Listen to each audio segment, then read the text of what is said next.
প্রবাসী বাংলাদেশি এই সুযোগের আওতায় তাদের সেই ফাইন দিতে হবে না।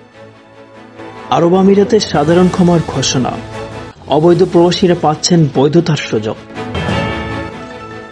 সংযুক্ত আরব আমিরাতে বসবাসরত অবৈধ প্রবাসীরা পাচ্ছেন বৈধতার সুযোগ। আগামী 1 সেপ্টেম্বর থেকে 2 মাসের সাধারণ ক্ষমা ঘোষণা করেছে দেশটির সরকার। বৃহস্পতিবার federal authority for identity, citizenships, customs and স্পট সিকিউরিটি আইসিপি স্থানীয় গণমাধ্যমে এই ঘোষণা দেন।